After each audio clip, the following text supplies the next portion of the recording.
মেয়ে বলো শোনা, আজকে তুমি লাঞ্চে কি করেছো? আজকে লাঞ্চে কি কি করলাম আসো দেখিয়ে দিই। শুভ দুপুর বন্ধুরা, চলে আসলাম দুপুরে লাঞ্চের মেনুটা নিয়ে। তো আসো, এই যে প্রথমে দিয়ে দিলাম মানিমুনি পাতা আরও পুদিনা পাতার চাটনি। আজকে চাটনিতে কিন্তু আমি কিছুটা নারকেল অ্যাড করলাম। তারপর স্যালাডের মধ্যে কাটলাম, আর এই থালিটা যেহেতু পাপার, এটা পাপার জন্য দিলাম। এখানে আছে টমেটো, লেবু আর শসা। এই স্যালাডের মধ্যে আছে এগুলো, আর পুদিনা চাটনি তো দিলাম। তারপর করলাম বুটের ডাল, অনেকগুলো সবজি মিক্স করে, যেমন কি পেঁপে আছে, লাউ আছে, কাঁকরোল আছে, কি বলে এটা, বরবটি আছে। তো কিছুটা সবজি অ্যাড করে ডালটা রান্না করলাম।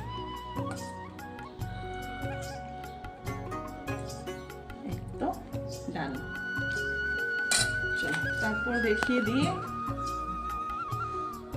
তারপর এখানে আছে ছোট মাছ, কিন্তু এই মাছটা আমার আজকের না, এই মাছটা গতকালকের।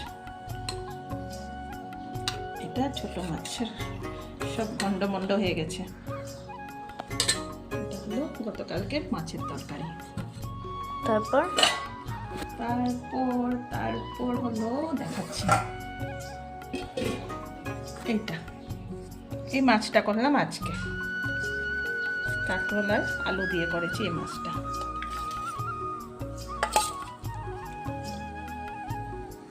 এটা মাছ।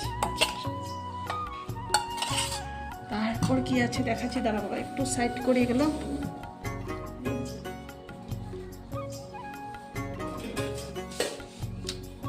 তারপরে এই যে কালকের কিছুটা মাংস আছে, মাংসটা এক্সট্রা অন্য বাটিতে নেব না, ডাইরেক্ট বাটির সাথে দিয়ে দিলাম।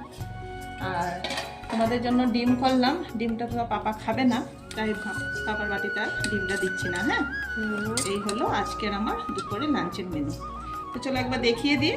এখানে তো ভাত আছে, আর এখানে স্যালাডের মধ্যে যা দিলাম দেখে নিও। আর এখানে আছে পুদিনা মানিমুনি পাতার চাটনি, এখানে মিক্স ভেজিটেবল দিয়ে ডাল করলাম, এখানে একটু মাছের তরকারি, যেটা আজকের আমার করা না কালকে, আর এটাও মাছের তরকারি, এটা আজকে করলাম। আর এখানে কালকের কিছুটা মাংস আছে, চিকেন, আর এটা করলাম ডিমের তরকারি। তো বাচ্চারা তো মাছ খাবে না, তাই বাচ্চাদের জন্য ডিম করলাম। তো এই আমার আজকে দুপুরে লাঞ্চের মেনু। আর দইটা বার করবো, দইটা একটু পরে বের করি, মানে বের করেছি, অনেকটা ঠান্ডা, নর্মাল হওয়ার জন্য বাইরে রাখলাম। তো চলো আমরা খাওয়া দাওয়া করে নিই।